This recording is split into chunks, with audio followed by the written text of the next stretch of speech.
Singapore is a tiny country, so tiny you can drive across the island in just an hour.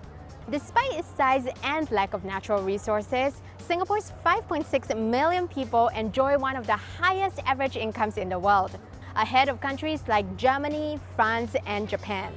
So, how did this little island get so rich? Singapore doesn't have resources like coal or oil, but it does have something countries can't buy: location. The island sits in the middle of an important trade route, connecting Asia to Europe. That's a key reason why the British decided, back in 1819, to set up a colony in Singapore. Location isn't everything, though. There are several countries nearby that could have made use of their whereabouts, but they weren't quite as successful. That's because there are other ingredients that go into this crazy rich Singapore recipe. I'm at the Raffles Hotel, which is one of the most prominent icons of Singapore's colonial history. Unlike some of its neighbors, which wanted to separate themselves from their colonial histories, Singapore kept close ties with Britain, even after independence in 1965. That decision announced to the rest of the world that Singapore was open for business. That's important because we know now that exports help to grow and expand an economy. But back then, it wasn't conventional wisdom. Singapore, Hong Kong, Taiwan, and South Korea became known as the four Asian tigers, which have grown rapidly since the 1960s. Their rise was fueled by exports, industrialization, and more crucially, big doses of government intervention. This was especially true for Singapore. Labor strikes were common on the island in the 1960s, even with high unemployment. On top of that, there was a housing crisis, with Singapore being home to one of the largest slum settlements in the world. So how do you build a more disciplined labor force to attract investment? Well, you give them something to work for, like a house of their own, which is why one of the first Singapore government agencies set up was focused on building affordable public housing. While just 9% of the population lived in public housing in the 1960s, that figure stands at more than 80% today. Add in greater employer rights, and strikes became extremely rare. At the same time, the government attracted foreign investment through tax incentives, growing the economy and easing unemployment, which fell from an estimated 14% in 1959 to 4.5% in the 1970s. By the 1980s, Singapore was a regional manufacturing hub, and it was the world's biggest producer of hard disk drives. But today, manufacturing makes up only about 20% of Singapore's GDP. Take a look at Singapore's growth in GDP. You can see two big surges, one beginning in the late 80s and another at the start of the new millennium. Ironically, Singapore has a downturn to thank for that. You see, in 1985, Singapore went into its first post-independence recession, prompting the government to introduce new measures. State-owned companies like telecommunications were privatized to make them more competitive. Then, at the turn of the century, service industries like finance and insurance were further liberalized.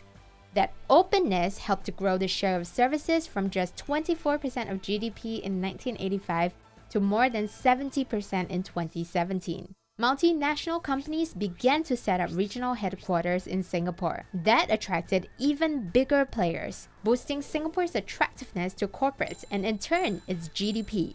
Now, Singapore is ranked as one of the world's easiest places to do business. Singapore has been praised for transforming itself from a developing to developed economy. But do most Singaporeans feel rich? Well, not exactly.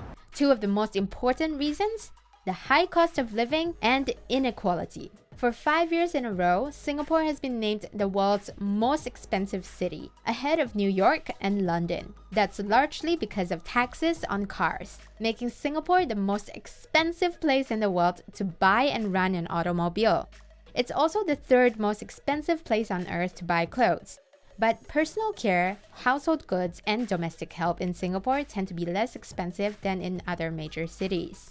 While Singapore is rich in terms of GDP per capita, the median monthly salary is $3,270. That doesn't sound too bad, but about 20% of that goes into a mandatory savings account. You can use the account to pay for medical bills, housing, and education, but it does restrict the purchasing power of the population. You've probably heard of the movie Crazy Rich Asians, which was set here in Singapore.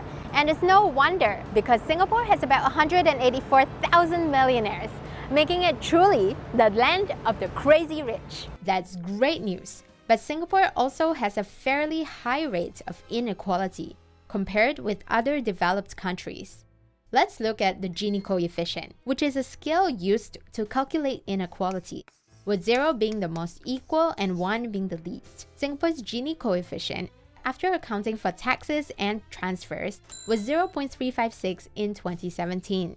That was worse than countries like the United Kingdom, Japan, Korea, and Germany, although it fared better than some, like the United States. Is that number really that bad?